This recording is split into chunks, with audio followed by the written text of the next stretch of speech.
So what I'm going to do right now is I'm going to crunch 1400 years of Islamic history in 5 minutes and make it as exciting as I can possibly make it. Because I hated history when I was a little girl. At this age, I appreciate history. And now I understand why they say those who don't learn from history are doomed to repeat it. In order for you to understand why Western civilization is very different than the Islamic world, you need to understand the history of Islam. When Prophet Muhammad supposedly revealed his revelation from the angel Gabriel that he is supposed to be the last of the prophets in the early 600s, he started preaching in his own city, Mecca. He tried to recruit friends and followers to be able to spread his religion. And he tried for 12 years and failed. And after 12 years, he was only able to recruit his immediate family and friends. So he decided, if I go to Medina, which was the Jewish hub of Arabia, the business hub where the Jews lived, if I go there and preach my religion to them, if they accept me, that will buy me respect and stature between my own people, and they will accept me. So Prophet Muhammad started borrowing a lot from the Old Testament to make his religion more palpable to the Jews, to make it a lot similar. This is why you see a lot of similarities between Judaism and Islam. For example, Jews don't eat pigs, Muslims don't eat pigs. Jews pray a few times a day, Muslims pray a few times a day. Jews fast on Yom Kippur, Muslims fast on Ramadan. And this is why you started seeing a lot of good writing in the beginning of the Quran when Prophet Muhammad was saying all the good things about the people of the book. He took his message and went to Medina trying to recruit the Jews, talking about the people of the book, talking about how similar the two religions are. When they refused to accept him and follow him as the last of the prophet, that's when he turned against them and started killing them and started expelling them. That's when Islam went from a spiritual movement for the first 12 years of Islam into a political movement cloaked in religion after the year of the Hijrah, after Muhammad went to Medina and the Jews did not accept him. He became a military warrior and declared war on them and started expelling them. Jews and Christians became dhimmi, or second-class citizens. They were only allowed to stay alive and not be killed only by paying the jizya, or the protection tax. So they had a choice: convert to Islam, or if you want to stay alive, you have to pay the jizya or protection tax, living as dhimmi in the Islamic nation. Christians and Jews could not ring church bells. Jews could not blow the shofar. Christians could not ring church bells. They could not pray publicly. Christians and Jews could not gather together and build new churches or new temples. And the way they paid the jizya, or the protection tax, was in a monthly ceremony where they would get together downtown and the Jew would kneel on his knee and hand his goods to the mullah, who would take the goods as the price for buying the protection. And in many areas, Jews and Christians were given necklaces to wear as a receipt that they paid their jizya, or their protection tax. Jews considered najis under Islam. Najis is bodily fluid. Najis is garbage. Najis is dogs. Najis is dirty. So Christians and Jews were treated as second-class citizens. Islam continued to grow. As Islam grew, more people became dhimmi, or second-class citizens. Jews and Christians were given identifiable clothing. The yellow star, which was given to the Jews, that most people think is a German invention. It was actually an Islamic invention in the 9th century in Iraq by the second Khalif al-Mutawakkil of Iraq, who invented the yellow star for the Jews to be identified as they walked down the street. Because Jews were considered najis, if a Muslim man or a Jew walked on the same side of the street, the Jew had to cross the other side so the Muslim man can walk, so he's not dirtied by the filth of the Jew. Christians were given the zunnar, the belt, which most of you men are wearing right now. That was an Islamic invention for the Christians. Islam continued to grow. They went all the way to Jerusalem. They conquered Jerusalem. Christians couldn't ring their church bells in Jerusalem. The Pope in Rome in 1090 told the Christians, how could you sit idly by and allow your brethren to suffer like this in the Holy Land? You need to go liberate the Christians. You need to go help the Christians. That's why the Crusaders were launched. The Crusaders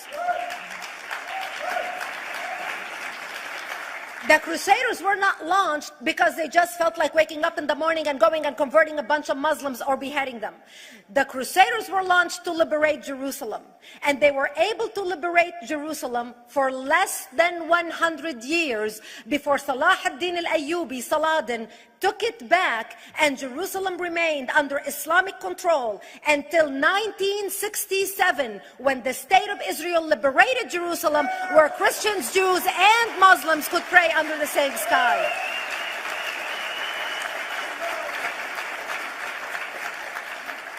The Crusaders continued fighting Islam, and for 300 years they tried and failed. And by the 1300s, the Crusaders disappeared because they could not win against Islam. Islam continued to expand. They went all the way to Central Europe. They went all the way to China. They went to India. They conquered Spain. They changed the name of Spain from Spain to Andalusia. And they started, as they advanced, as they conquered more nations, more people paid the jizya, or the protection tax. And this is how the Islamic Empire grew. It went all the way until they were stopped at the gates of Vienna on 9/11. 9/11 is not a date that Osama bin Laden just picked out of a hat. 9/11 is a symbolic date in the Islamic calendar. By the 1600s, Islam had covered more of the earth's surface than the Roman Empire did at its peak. Between the 1600s and the 1800s, the Europeans were experiencing the European Industrial Revolution, where the Europeans were able to invent products on factory lines, where they are able to make money and sell products, which gave them the money to build a strong army in order to fight the Muslims. And that's how they were able to stop them at the gates of Vienna on 9/11. The Europeans started the pushback against Islam. They pushed them out of Europe. They pushed them out of all the way to the Middle East and North Africa. By 1924, the Islamic Empire ended. In 1924, the Islamic Caliphate ended in Turkey by President Ataturk, who was a secularist. He ended the Islamic Empire, and he gave women rights to vote. He gave women a right to an education, a right to work, a right to choose a husband. He forbid women from wearing the hijab. He forbid men from wearing the beard. The Muslims hate him so much that they consider him a Jewish agent, because they believe that his mother in her bloodline was Jewish, and that was the influence on Ataturk. By the time the Islamic Empire, or the Islamic Caliphate, or the Islamic State ended in 1924, the Islamic Caliphate had existed for 1400 years, and it ended less than 100 years ago. By the time the Islamic Caliphate ended in 1924, 270 million people around the world were killed by Islam. 270 million. And we didn't have weapons of mass destruction, and there was nuclear weapons. All of these people were killed, butchered by the sword. The people in the world, less than 100 years ago, how many people knew this history? Please raise your hand. We in America have failed to educate our children about history. We in America failed to educate our population about history. Our children in high school, you take any 17, 16-year-old kid, 18-year-old kid, and ask them about World War II. They can't even tell you what happened in World War II. For them, it's ancient history, and we still have our World War II veteran walking among us. That's how little we know of history. Islam ended in 1924, the Caliphate. People thought the Caliphate will never be resurrected. The Caliphate will never come back. But two things happened in the Middle East in the last century that made the Islamists be able to resurrect the Caliphate. Number one is the discovery of oil in Saudi Arabia, which we were able to discover and were stupid enough to allow them to nationalize it. And the number two that happened was Ayatollah Khomeini coming to power in 1979. That gave the Islamists the money and also the spiritual covering in order to explode on the world stage. And people say, oh, well, the Wahhabis exported their Wahhabi radical religion. The Wahhabis are the name of Wahhab. They're not a different sect of Islam. They follow the authentic preaching of Prophet Muhammad, the way Prophet Muhammad lived and practiced his religion. This is why neither you or me or any infidel can step a foot in Mecca, because as far as they're concerned, we are filth. And as infidels, we're not allowed to step a foot, not President Obama and not anybody else. As a matter of fact, Al-Qaeda used to use Saudi Arabia and its success as an excuse to recruit members, as the example to show them how Allah has blessed Saudi Arabia because of the way they adhere to the tenets of Islam. And today we talk about ISIS. ISIS is not a new invention. ISIS resurrected the caliphate that ended less than 100 years ago. Except we are too ignorant and too uninformed to understand what ISIS is doing and why ISIS is succeeding.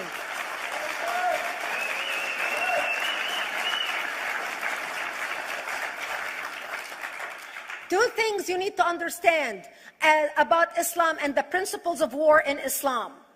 One is the law of taqiyya, which means lying and deception.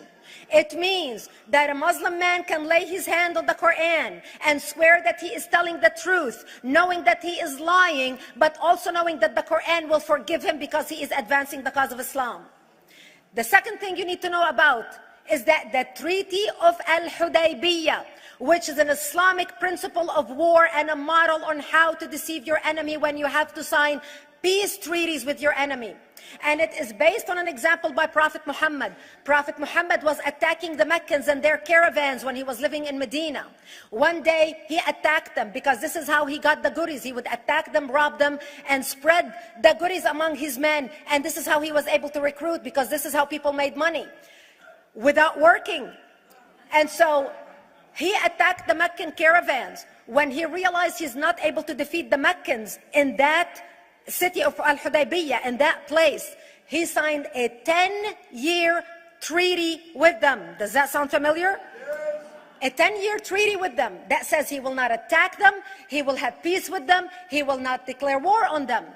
Muhammad used the treaty for 2 years to build his military, strengthen his army, and when he realized he was strong enough to attack his enemies when they least expected it, because they thought they had a peace treaty with Muhammad, he broke the treaty, attacked them 2 years later, and Mecca fell within 24 hours because they were not expecting the attack.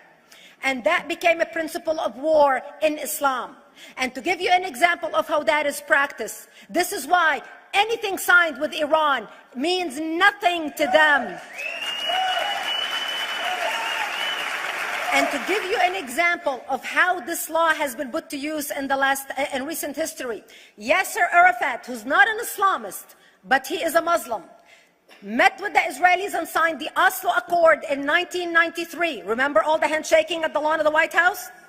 The Oslo Accord, Yasser Arafat used the peace treaty, the Oslo Accord with Israel, to get Israel to bring him back and give him his territory, finance his military, train his police, and give his police the weapons.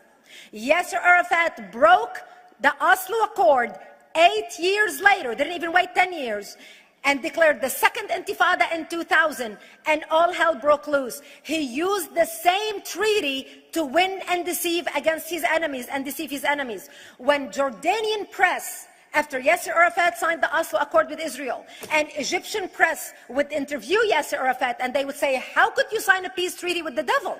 How could you sign a peace treaty with the Jews? Yasser Arafat will tell them, remember Hudaybiyah. That's all he would have to say.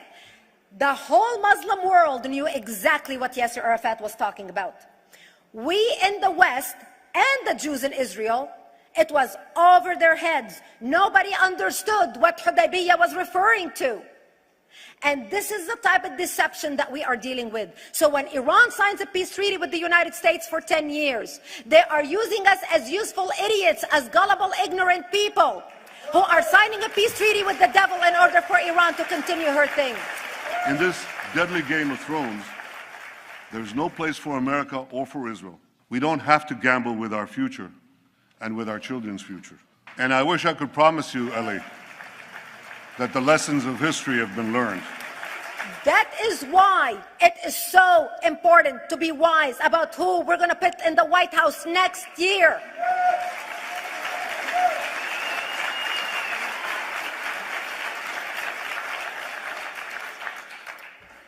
This is why it is very important that whoever we're going to elect next year to office, that the next president be well informed about the history of radical Islam, understand our enemy, understand what ISIS is all about, understand what their end goal is. And this is exactly, people are wondering how come ISIS is having such success recruiting people from all over the world. They exploded all over the world.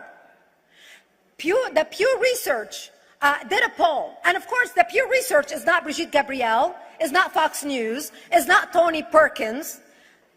The Pew Research did a poll in 2013 when they went around the world and interviewed Muslims from Islamic countries all over the world. And they asked them 2 questions. Would you like to have Sharia law as the law of your country? And would you like to see the Islamic Caliphate? And remember, this was in 2013, before ISIS.